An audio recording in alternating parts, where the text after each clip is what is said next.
Hello guys, कैसे हैं आप लोग? अच्छे हैं होंगे, उम्मीद करते हैं। आज हम लोग केमिस्ट्री पढ़ने वाले हैं,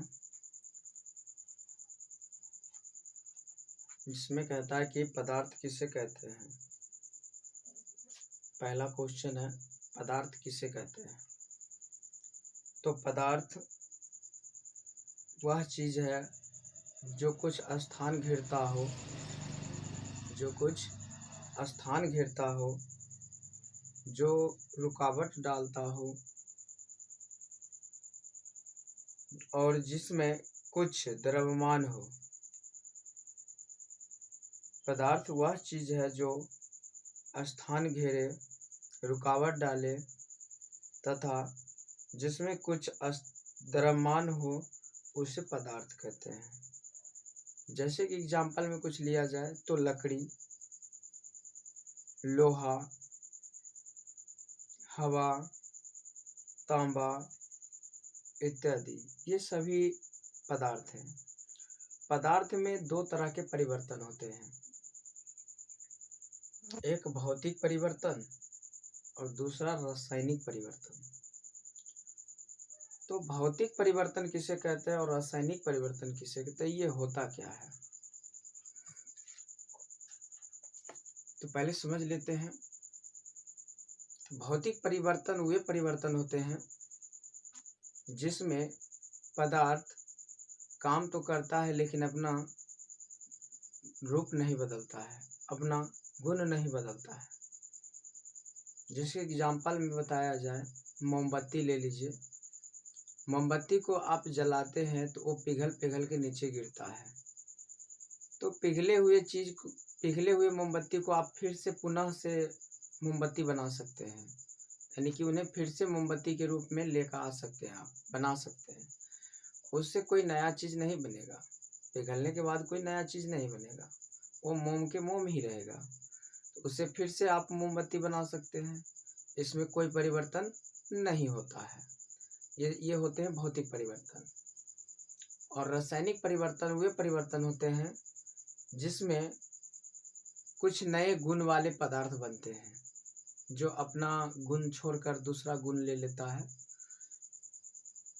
तो ऐसे चीज को देखा जाए तो रासायनिक परिवर्तन कहते हैं। जैसे कि एग्जाम्पल में बताते हैं, दूध से दही बनना। अब क्या दूध से जो दही बन गया है, क्या आप दही को हम फिर से दूध बना सकते हैं? नहीं बना सकते हैं ना। तो इसी प्रकार की जो होते हैं कुछ रासायनिक परिवर्तन, जिसको हम लोग कहते हैं रासायनिक परिवर्तन। तो कुछ इसका परिभाषा भी होता है, इसको हम पढ़ लेते हैं, जान लेते हैं कि जिसका परिभाषा क्या होता है। तो कहता है कि भौतिक परिवर्तन को इंग्लिश में क्या कहते हैं, तो फिजिकल चेंज। भौतिक परिवर्तन को इंग्लिश में भी फिजिकल चेंज कहते हैं। कहता है ऐसे परिवर्तन जिसके फलस्वरूप पदार्थ के सिर्फ भौतिक गुणों में परिवर्तन होता है और कोई नया पदार्थ नहीं बनता है और पदार्थ पुनः अपनी पूर्वावस्था को प्राप्त कर सकता है, उसे भौतिक परिवर्तन कहते हैं। जैसे पानी से बर्फ, अगर पानी को हम बर्फ बना दें तो पानी क्या लगता है कि बर्फ बनने के बाद अपना गुण बदल देगा? नहीं बदलेगा वो, क्योंकि बर्फ को फिर पिघलाएंगे तो पानी ही बनेगा और पहले जैसा था वैसा ही स्वाद देगा, उसमें स्वाद में भी कोई परिवर्तन नहीं होगा। उसके बाद कहता है कि रासायनिक परिवर्तन को इंग्लिश में क्या कहते हैं? Chemical change. रासायनिक परिवर्तन को इंग्लिश में केमिकल चेंज कहते हैं। तथा ऐसे परिवर्तन जिसके फलस्वरूप पदार्थ के भौतिक और रासायनिक गुणों में अस्थायी परिवर्तन होते हैं तथा नए गुण वाले पदार्थ बनते हैं, वे पदार्थ पुनः पूर्वावस्था को प्राप्त नहीं कर सकता है, उसे रासायनिक परिवर्तन कहते हैं।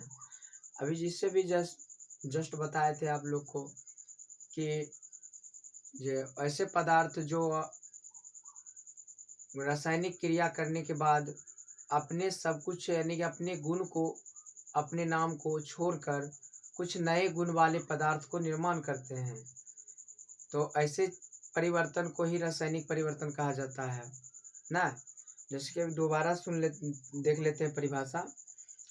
ऐसा पदार्थ जिसके फलस्वरूप पदार्थ के भौतिक और रासायनिक गुणों में अस्थायी परिवर्तन होते हैं तथा नए गुण वाले पदार्थ बनते हैं, वे पदार्थ पुनः पूर्वावस्था को प्राप्त नहीं कर सकता है, यानी कि पहले जैसा था वैसा फिर से नहीं हो सकता है, उसे रासायनिक परिवर्तन कहते हैं। अब जैसे मैं पहले भी बताए थे कि दूध से दही बनना ना, और कहता है किरासन तेल का जलना। अब जो किरासन तेल जल गया फिर से तो प्राप्त नहीं किया जा सकता है ना। और जो दूध से दही बन गया है तो फिर से तो अब दूध प्राप्त नहीं किया जा सकता है। तो ऐसे ही परिवर्तन को रासायनिक परिवर्तन कहते हैं। अब कहता है कि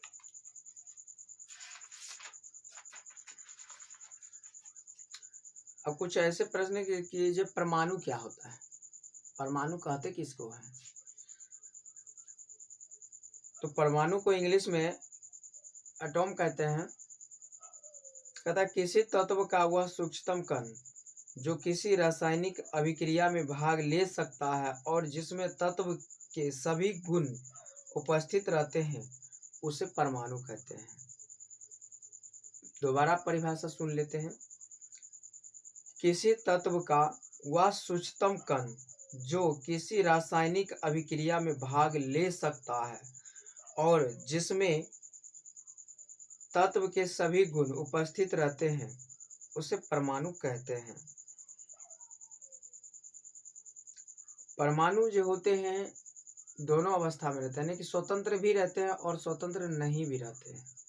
ये दोनों अवस्था में रहते हैं परमाणु। और परमाणु जो है 3 प्रकार के होते हैं। कहता कि इलेक्ट्रॉन, प्रोटॉन, न्यूट्रॉन, ये होते हैं परमाणु। इसके बारे में भी पढ़ लेंगे आगे, इसका परिभाषा आगे जानेंगे। उसके बाद है अणु। अणु क्या होता है, अणु किसको कहते हैं? तो अणु तो ये आप जानते ही हो कि सबसे छोटे से छोटे कण जो होते हैं वो अणु ही कहलाते हैं। जो सबसे छोटे से छोटे, जिसको हम लोग कल्पना भी नहीं कर सकते कि कितना छोटा है, अनुभव नहीं कर सकते हैं, तो ऐसे चीज को ही हम लोग अणु कहते हैं। कहता किसी पदार्थ का वह सूक्ष्मतम कण जो स्वतंत्र अवस्था में रह सकता है लेकिन रासायनिक अभिक्रिया में भाग नहीं ले सकता है और जिसमें पदार्थ के सभी गुण उपस्थित रहते हैं, उसे अणु कहते हैं। तो कहता है अणु जो है परमाणु से मिलकर बनता है। अणु जो है परमाणु से मिलकर बना होता है। अणु जो है, कहता है कि अणु जो है 2 प्रकार के होते हैं। अणु 2 प्रकार के होते हैं। एक अणु जो है 2 प्रकार के होते हैं। एक नंबर में कहता है तत्व के अणु या तत्वारिक अणु। तो ये होता है क्या? कहता है कि ये तत्व के अणु, इसका परिभाषा ऐसे हम लोग दे सकते हैं कि ये एक ही प्रकार के परमाणुओं से बने होते हैं। तत्व के जो अणु होते हैं ना, एक ही परमाणु से बने होते हैं। जैसे कि नाइट्रोजन का अणु N2, ऑक्सीजन का अणु O2 और दूसरा यौगिक के अणु होते हैं। अणु के दूसरा भाग यौगिक के अणु होते हैं। तो इसका परिभाषा हम लोग दे सकते हैं कि ये होता क्या है। तो कहते हैं कि यौगिक के अणु ये 2 या 2 से अधिक प्रकार के परमाणुओं से मिलकर बने होते हैं, इसे यौगिक अणु कहते हैं। जैसे जल का अणु, जल का अणु, जल का सूत्र क्या होता है H2O। तो जल का अणु, कार्बन डाइऑक्साइड का अणु यानी कि CO2 का अणु। ठीक है, तो ये सभी भी याद रखना पड़ता है, रखेंगे नहीं तो आगे हिसाब बनना इसका भी बनता है, संतुलन भी करने को आता है तो दिक्कत होती है इस सब में। तो पदार्थ को पदार्थ को जो है 3 वर्गों में रखा गया है। ये तो आपको सभी लोग जानते ही होंगे आप लोग कि पदार्थ को 3 अवस्था में रखा गया है, ठोस, द्रव, गैस। ठोस, द्रव, गैस 3 अवस्था में पदार्थ को रखा गया है। तो कहता है कि पदार्थ यानी कि ठोस किसे कहते हैं, ठोस किसे कहते हैं, ये इसका परिभाषा कैसा होता है तो देखते हैं इसका परिभाषा। कहता है कि पदार्थ की वह अवस्था जिसमें उसके आकार और आयतन दोनों निश्चित होते हैं ठोस कहलाते हैं। पदार्थ की वह अवस्था जिसमें उसके आकार और आयतन दोनों निश्चित होते हैं उसे ठोस कहते हैं। तो आयतन क्या होती है कि जो भी वस्तु हो, अगर किताब ही हो, हम उसको अगर रख दे किसी जगह पर, टेबल पे, मेज पे अगर कहीं रख दे तो उतना जितना बुक है ना उतना जगह वो घेर ही लेगा, किसी भी कीमत पे घेरेगा ना।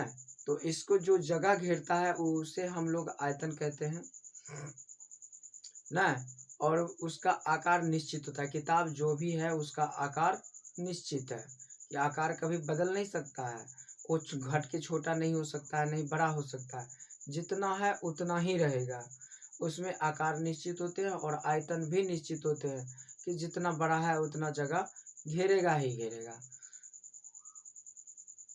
तो ऐसे चीज को ही हम लोग ठोस कहते हैं, यानी कि वैसा पदार्थ जिनमें आकार और आयतन दोनों निश्चित होते हैं उसे ठोस कहते हैं। अगर द्रव किसे कहते हैं, द्रव किसे कहते हैं, कहता है पदार्थ की वह अवस्था जिसमें उसका आयतन तो निश्चित होता है परंतु आकार निश्चित नहीं होता है। द्रव में क्या होता है, उसका आयतन निश्चित होता है लेकिन आकार निश्चित नहीं होता है। जैसे कि एग्जांपल में पानी ले लेते हैं, पानी को अगर हम गिलास में रख देते हैं तो पानी जो है सो गिलास ही बन जाता है। अगर पानी को हम कहीं थाली में रख दे तो थाली ही बन जाता है, कटोरा में रख दे तो कटोरा ही बन जाता है। यानी कि जिस बर्तन में रख दे पानी को उसी का आकार ले लेता है।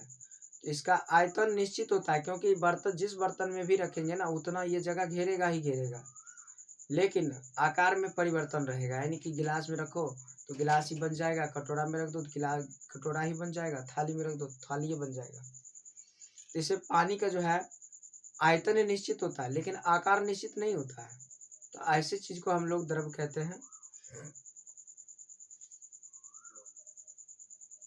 और कहते हैं कि द्रव जो है ना, द्रव में आकर्षण बल ना के बराबर होते हैं। द्रव में आकर्षण बल ना के बराबर होते हैं और ठोस में आकर्षण बल बहुत अधिक होता है, बहुत। तो अब लोग हम देखते हैं गैस को। कहता है गैस किसे कहते हैं, तो पदार्थ की वो अवस्था जिसमें उसका आयतन आकार दोनों निश्चित होते हैं उसे गैस कहते हैं। जिसमें आकार और आयतन दोनों निश्चित होते हैं उसे हम लोग क्या कहते हैं, गैस कहते हैं। तो आज के लिए इतना ही, वीडियो अधिक लंबी हो जाएगी। उम्मीद करते हैं सीख जाएंगे आप लोग, ध्यान से देखेंगे तो जल्द ही सीख जाएंगे। कोई बड़ी चीज़ नहीं है इस सभी का परिभाषा। वीडियो ज़्यादा अधिक लंबी हो रहा है तो इसलिए आज इतना ही। नहीं समझ में आए तो परिभाषा अगर नहीं समझ में आए तो वीडियो को 2 बार 3 बार देख ले बिना वीडियो का स्किप किए।